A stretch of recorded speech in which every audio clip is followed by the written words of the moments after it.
Yes, we'll be talking about machine learning, starting with the linear regression and the perceptron model, an introduction for neural networks. But as the title says, this is just part 1, as the second part will be all over creating neural networks from scratch. But there will be bits here that'll relate to neural networks. Okay, let's go.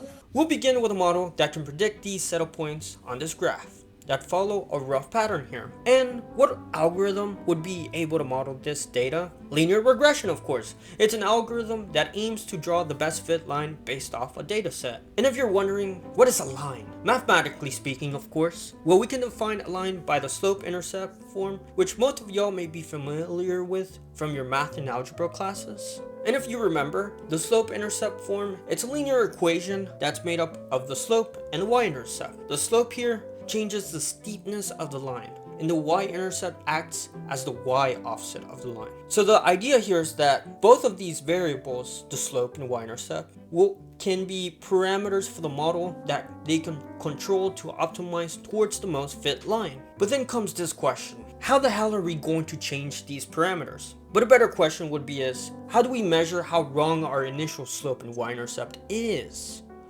Well, you'll be asking for the cost function, which measures the performance of the model. Here, we just calculate the cost by the true value minus the predicted value. And this is what our cost function would look like on a graph. And if you can tell, the goal for our model is to lower the cost function, as lowering the cost function also means decreasing the error. Therefore, it'll be predicting accurate results as it decreases. So with this error, we can now update the slope and y-intercept. But how do we do that? Well, it's pretty simple, just some simple math. But don't worry, I'll also show the code. To update the slope, it's the error times the input times the learning rate and added to the slope. And the y-intercept is just the error times the learning rate added to it. And when you do this hundreds of times in a loop, doing predictions and updating both parameters right after repeatedly, you'll see here the cost or the loss decreases and draws a fitter line over time.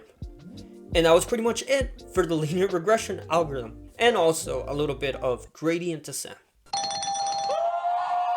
So now that you have a basic idea of gradient descent, at least hopefully I did a good enough job, now it's time to move up a closer step, the building blocks that make up neural networks, the perceptron. The perceptron were inspired by the neurons in our brains. The input acts as the senses in a neuron, and the weights are like the synapses in a neuron. So here's a data set, and the goal of the perceptron is to learn to classify each red and blue point. So we'll represent red points as 1s and the blue points as 0s. So the perceptron will take 2 inputs of the data point coordinates, and it has to correctly predict either a 1 or a 0. So the calculation for the perceptron goes as follows. The perceptron receives an input and are each multiplied to their corresponding weight and are all then summed up together, plus the bias resulting with the final perceptron output. Now, if this were to be summarized in a simple equation, it would look like this. And if you notice, it looks awfully familiar. It looks just like the slope-intercept form, but instead of singular values, it's a 2-dimensional vector. So if you're probably guessing, performing gradient descent will be pretty similar, if not almost the same thing. Only difference is that we're dealing with more inputs. To calculate the error, we again simply compare the desired to the predicted output just like last time.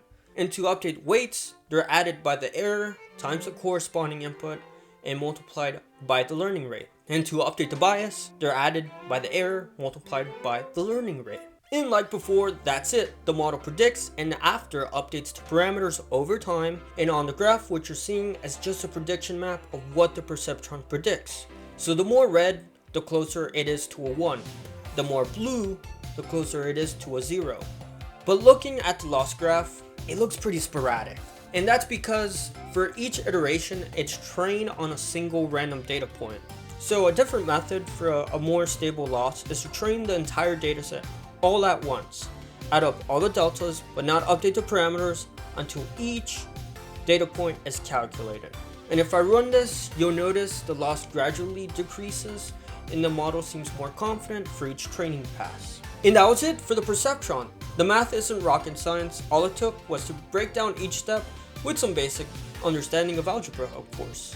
So that was a first look into machine learning. And if you were probably expecting to learn to program neural networks here, unfortunately, explaining neural networks is not a really easy task to simplify. But please, don't divorce me, you're so sexy. Really, this purpose of this video was to serve a introduction to understand neural networks. But if you still enjoyed this, and you feel like you've learned a lot, smash that like button and subscribe to stay tuned for the next part of this video, because we'll be programming neural networks from scratch. No TensorFlow, no NumPy, just plain old Python.